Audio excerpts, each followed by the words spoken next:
గౌరవ విమానయాన శాఖ మార్చులు గౌరవనీయులు శ్రీ కింజారపు రామ్మోహన్ నాయుడు గారిని వారి సందేశాన్ని అందించవలసిందిగా కోరుతూ ఆహ్వానిస్తున్నాం. ఉత్తరాంధ్ర ప్రాంతానికి ఒక చరిత్రాత్మకమైన దినం, చరిత్రాత్మకమైన కార్యక్రమం. ఈ కార్యక్రమానికి వేదికను అలంకరించిన పెద్దలు, మన అందరికీ కూడా ఒక రకంగా కుటుంబ పెద్దగా ఉన్నటువంటి వ్యక్తి,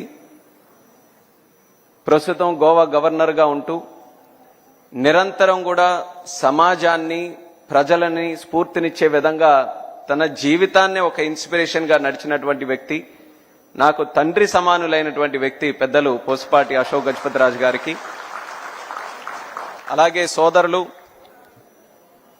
యువ నాయకత్వానికి ఒక ఆదర్శవంతమైనటువంటి నాయకత్వంతో ముందుకు నడిపిస్తున్నటువంటి రాష్ట్ర ఐటీ మరియు ఎడ్యుకేషన్ మినిస్టర్ వర్యులు సోదరులు లోకేష్ అన్న గారికి, అలాగే పెద్దలు, స్పీకర్, కుటుంబ సభ్యులందరూ కూడా వేదిక మీద ఉన్నవారు అందరూ కూడా కుటుంబ సభ్యులే, అయ్యన్న పాత్రుడు గారు, స్థానిక శాసనసభ్యులు గంటా శ్రీనివాసరావు గారు, అలాగే ఈ యొక్క కార్యక్రమానికి ప్రత్యక్షంగా పరోక్షంగా వెనక ఉంటూ ఇది ఎట్టి పరిస్థితుల్లో జరగాలనే ఆలోచనతో ఎంతో సహకారం అందించినటువంటి శాసనసభ్యురాలు సోదరిమణి అదితి అశోక్ గజపతిరాజు గారు, అలాగే జిఎంఆర్ గ్రూప్ నుంచి రిప్రజెంటేషన్గా ఈరోజు వచ్చినటువంటి రాజు గారు, ఈ నా ముందున్నటువంటి నాయకులు, అధికారులు, అనధికారులు, ఉత్తరాంధ్ర ప్రాంతం నుంచి ఎంతో ఉత్సాహంగా ఇందులో పాల్గొంటున్నటువంటి నా సోదర సోదరిమణులందరికీ కూడా నా హృదయపూర్వకమైనటువంటి నమస్కారాలు తెలియజేసుకుంటున్నాను. ఇందాక చెప్పినట్టు ఒక చారిత్రాత్మకమైనటువంటి దినం. నేను సివిల్ ఏవియేషన్ మినిస్టర్గా ఉన్నా, నాకు సంబంధించినటువంటి ఒక కార్యక్రమంగా ఇది ఉన్నా సరే, ఒక ఉత్తరాంధ్ర వాసిగా ఈ యొక్క కార్యక్రమం చూసి ఎంతో గర్వపడుతున్నాను. ఉత్తరాంధ్ర ప్రాంతం అనంటే ఎప్పుడూ కూడా వలసలు వెళ్లే ప్రాంతం, లేకపోతే వెనకబడినటువంటి ప్రాంతంగా ఎంతో మంది ఎన్నో సంవత్సరాల నుంచి మాట్లాడుతూ వస్తున్నారు.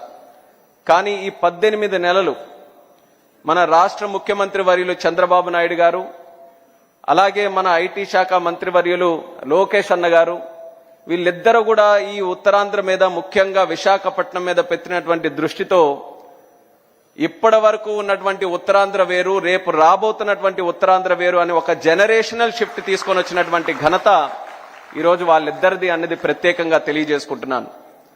విశాఖపట్నం ముందు నుంచి ఎప్పటి నుంచో ఉత్తరాంధ్రకే ఒక వేదికగా, ఒక కేంద్రంగా ఉండేది. కానీ గత 18 నెలలుగా జరుగుతున్నటువంటి ఇక్కడ కార్యక్రమాలు చూస్తే ఈ విశాఖపట్నం గాని, ఉత్తరాంధ్ర గాని ప్రపంచానికే ఒక కేంద్రంగా రేపు తయారవ్వబోతుందన్నది సందర్భంగా తెలియజేస్తున్నాను.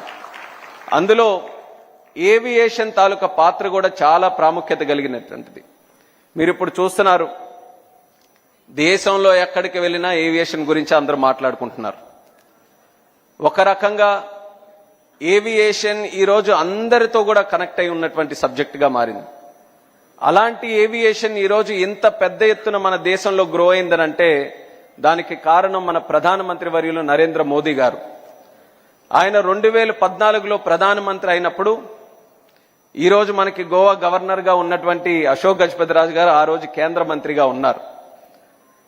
వాళ్ళిద్దరూ కలిసి ఆలోచించి ఆ రోజు ఒక పునాది వేసి ఏవియేషన్కి గత 10 సంవత్సరాలుగా ప్రతి సంవత్సరం 12% గ్రోత్ రేట్తో ఎదిగినటువంటి ఏకైక సెక్టర్ మన దేశంలో ఏవియేషన్ సెక్టర్ అని అంటే దానికి ఆ రోజు పునాది వేసినటువంటి అశోక్ గజపతిరాజు గారికి కూడా ఎంతో క్రెడిట్ చెందుతుందని కూడా ఈ సందర్భంగా తెలియజేస్తున్నాను.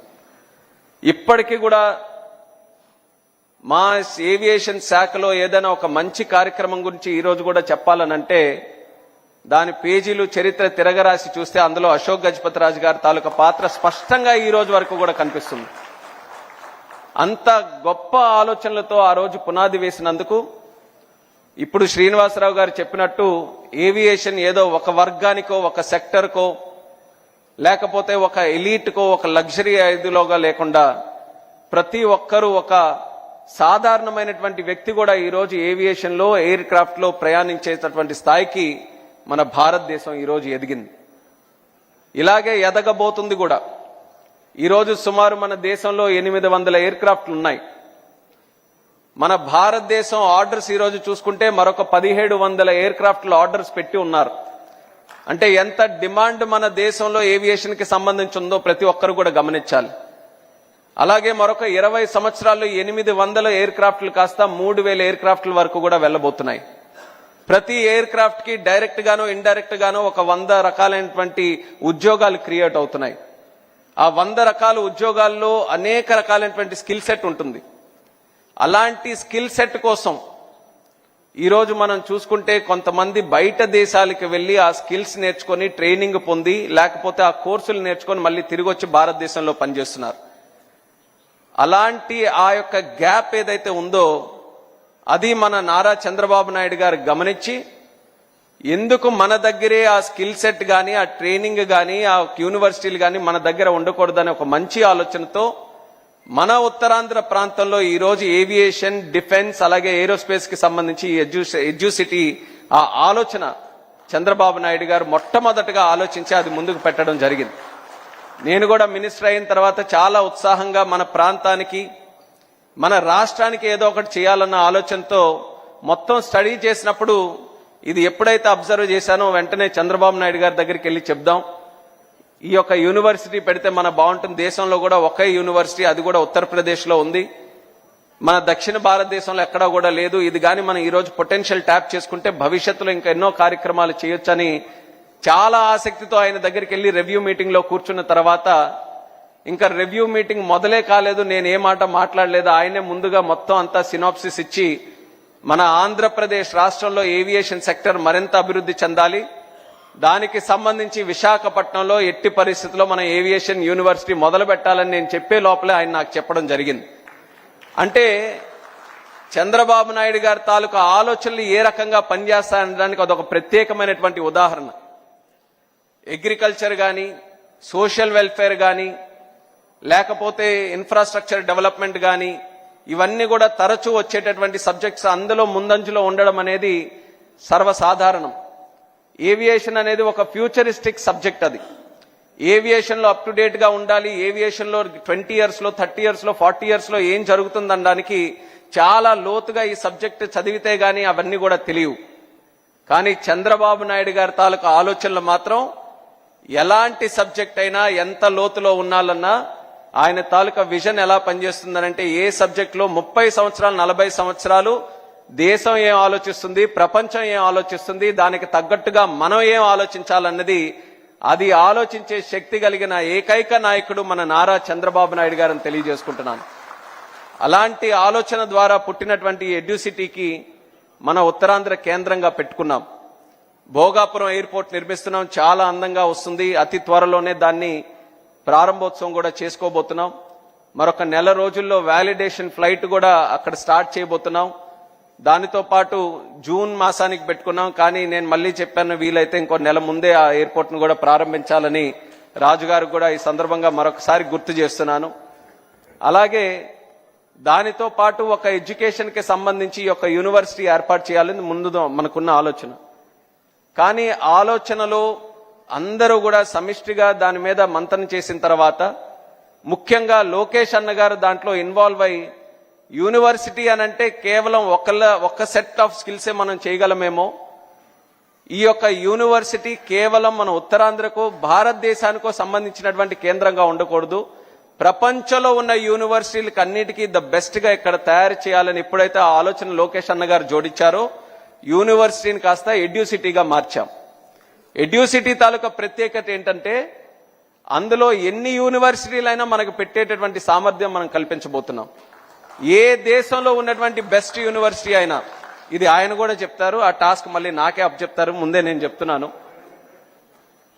అమెరికాలో గాని, యూకేలో గాని, ఆస్ట్రేలియాలో గాని ఎక్కడెక్కడైతే ఏవియేషన్ కి సంబంధించినటువంటి బెస్ట్ యూనివర్సిటీలు, బెస్ట్ కాలేజెస్ ఏవైతే ఉన్నాయో వాటన్నిటికీ కూడా ఈ ఎడ్యుసిటీ ఒక కేంద్రంగా మారాలి, ఒక వేదికగా మారాలనే ప్రయత్నంతో రేపు రాబోతున్న రోజుల్లో మనం కృషి చేయబోతున్నాం. ఇందాకే నేను చెప్పాను ఎంత డిమాండ్ మనం క్రియేట్ చేస్తున్నామని భారతదేశంలో. అయితే ఈ యొక్క యూనివర్సిటీ ఎడ్యుసిటీలో చదివేటటువంటి వ్యక్తులు కేవలం మన డొమెస్టిక్ డిమాండ్ కి సంబంధించిన వాళ్లే కాదు, ప్రపంచంలో కూడా ఎక్కడైనా పనిచేసేటటువంటి సామర్థ్యం వాళ్ళకి కల్పించాలనేది మన ఆలోచన. ఇందులో వెనకున్నటువంటి ఆలోచన, మనం ఎప్పుడు కూడా ఉత్తరాంధ్ర ప్రాంతం నుంచి పని కోసం బయటికి వెళ్లే రోజుల నుంచి ఇక్కడ పని కోసం వెతుక్కుంటూ, ట్రైనింగ్ కోసం వెతుక్కుంటూ, స్కిల్లింగ్ కోసం వెతుక్కుంటూ మన ఉత్తరాంధ్ర ప్రాంతం వచ్చే విధంగా రేపు ఈ యొక్క విశాఖపట్నం మన తాలూకా ఉత్తరాంధ్ర ప్రాంతం తయారవబోతుందని తెలియజేసుకుంటున్నాను. అలాగే ఈ స్థాయి వరకు ఇది వచ్చిందనంటే దానికి ప్రత్యేక ధన్యవాదాలు అశోక్ గజపతి రాజు గారికి, మాన్సాస్ ట్రస్ట్ కి, అదితి అక్క గారికి, వాళ్ళందరికీ కూడా తెలియజేయాలి. జనరేషన్స్ గా వాళ్ళ తాలూకా కుటుంబం మన ఉత్తరాంధ్ర ప్రాంతానికి చేసినటువంటి కార్యక్రమాలు మనం ఎప్పటికీ కూడా మర్చిపోలేం. ఈరోజు ఉత్తరాంధ్రలో ఎన్ని కుటుంబాలు మన ఉమ్మడి 3 జిల్లాల్లో ఉన్నాయో ప్రతి ఒక్కరూ ప్రత్యక్షంగా గాని పరోక్షంగా గాని వాళ్ళ తాలూకా సహకారం పొందిన వాళ్ళే, వాళ్ళ ద్వారా ఇన్ఫ్లుయెన్స్ అయిన వాళ్ళే, వాళ్ళ ద్వారా ఎన్నో విషయాలు నేర్చుకొని జీవితంలో పైకి వచ్చినటువంటి వారే. ఇది వాస్తవమైనటువంటి విషయం. ఎవరు ఒప్పుకున్నా లేకపోయినా సరే మన ఉత్తరాంధ్రలో ఒక రకంగా పూసపాటి అనేటటువంటి కుటుంబం ఉండడం మనం చేసుకున్నటువంటి అదృష్టం అనేది కూడా సభాముఖంగా తెలియజేసుకుంటున్నాను. మనం రోజు దాని గురించి మాట్లాడకపోవచ్చు, మనం రోజు దాని గురించి ప్రత్యేకంగా అనుభవించకపోవచ్చు, కానీ ప్రతి కుటుంబంలో కూడా వాళ్ళ తాలూకా పాత్ర ప్రత్యేకంగా కనిపిస్తుంది. ఈ రోజుకి కూడా మీరు చూడండి, ప్రపంచంలో ఎన్నో రాజుల కుటుంబాలు ఉన్నాయి, ఈ రోజు వరకు కూడా ఉన్నాయి. కానీ ఇప్పటి వరకు కూడా వేరే ఆలోచన లేకుండా విద్య అనంటే కోట్ల రూపాయలు ఖర్చు పెట్టేటటువంటి భూమి మరొక ఆలోచన లేకుండా ముందుకు వచ్చి ఇస్తున్నారనంటే నిజంగా ఎంత గొప్పతనమో మనం అందరం కూడా ఆలోచించుకోవాలి. రాజుల తాలూకా గొప్పతనం, వాళ్ళ తాలూకా కీర్తి, ఎన్ని కోటలున్నాయి, ఎన్ని ఏనుగులున్నాయి, ఎన్ని బస్తాలున్నాయి, ఎన్ని ఆస్తులున్నాయి, ఎన్ని తరాల నుంచి పరిపాలన ఉందని చెప్పుకుంటారు. కానీ పూసపాటి గారి తాలూకా కుటుంబం గురించి ఎంత గొప్ప మనసున్నటువంటి కుటుంబంగా మనం అందరం కూడా చెప్పుకుంటాం. అటువంటి వారు ఎందులో కూడా వాళ్ళ తాలూకా సహకారం అందించి ఫ్యూచర్ జనరేషన్స్ కి ఎంతో ఉపయోగపడేటటువంటి యొక్క ఏవియేషన్ ఎడ్యుసిటీకి సుమారు 136 ఎకరాలు ఇవ్వడం అనేది ఉత్తరాంధ్ర ప్రాంతం అందరి తరపున కూడా ప్రత్యేకంగా మనస్ఫూర్తిగా మా తాలూకా ధన్యవాదాలు ఆయనకి తెలియజేసుకుంటున్నాను. అలాగే ఒక పక్కన వాళ్ళ కుటుంబం, మరొక పక్కన జిఎంఆర్ గారు, ఆయన కూడా మన ఉత్తరాంధ్ర ప్రోడక్ట్. ఒక సాధారణమైనటువంటి కుటుంబం నుంచి అంచెలంచెలుగా ఒక ఆంట్రప్రెన్యూర్ గా ఎదిగి ఈరోజు భారతదేశంలోనే ఒక ప్రఖ్యాతి చెందినటువంటి ఒక వ్యాపారవేత్తగా ఎదిగి మన ప్రాంతానికి కూడా ఎంతో గర్వం, గౌరవం తీసుకొని వచ్చినటువంటి వ్యక్తి. ఈ 2 బ్రాండ్స్ కూడా కలిసి మాన్సాస్ అలాగే జిఎంఆర్ ఇద్దరు కూడా ఎంతో విలువలకి, ఆ హ్యూమన్ టచ్ కి, వీటన్నిటికీ కూడా చాలా ప్రాధాన్యత ఇచ్చినటువంటి బ్రాండ్స్ ఈ 2 కూడా. అలాంటివి తిరిగి మన ప్రాంతంలో ఇంత గొప్ప ఇన్స్టిట్యూషన్ ఏర్పాటు చేయడానికి ఇద్దరు తాలూకా కలయిక మన ప్రాంతానికి ఇంకా మరింత శక్తినిచ్చే విధంగా ఈ యొక్క ప్రాజెక్టు కూడా భవిష్యత్తులో రాబోతుంది. మరి వాళ్ళిద్దరికీ కూడా ప్రత్యేకమైనటువంటి ధన్యవాదాలు మరొకసారి వేదిక ద్వారా తెలియజేసుకుంటున్నాను. ఇది ప్రారంభం మాత్రమే. ఇంకా మనం చేయాల్సింది, మనం చూడాల్సినటువంటిది చాలా ఉంది.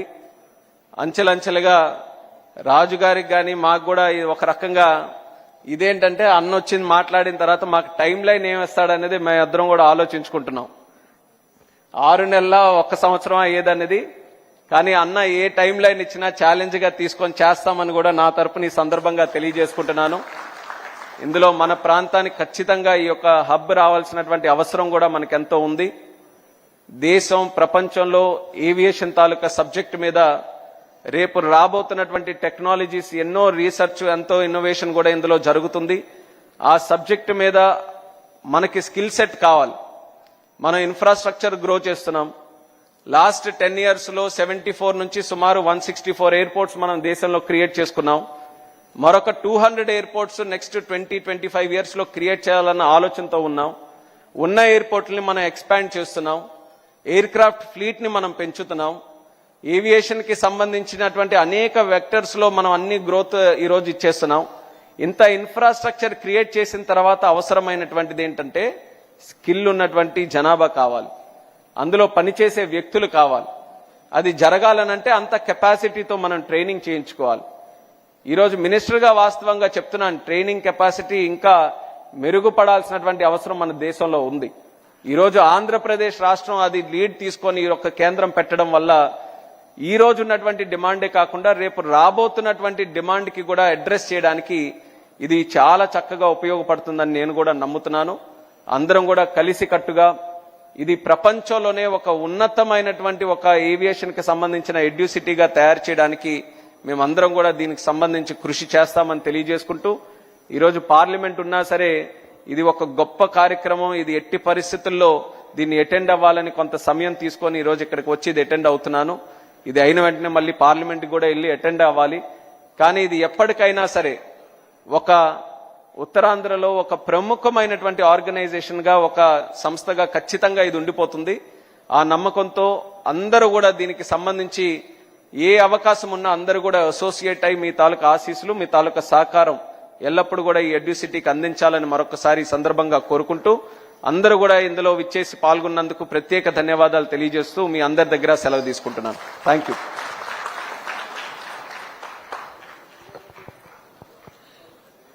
ధన్యవాదాలు సార్. భారత పిన్న వయస్కులు అంటారు, కానీ మీ చేతుల మీదుగా చాలా పెద్ద పెద్ద కార్యక్రమాలు శ్రీకారం చుట్టబడుతున్నాయి. మరొకసారి మీకు మా ధన్యవాదాలు తెలియజేస్తున్నాం.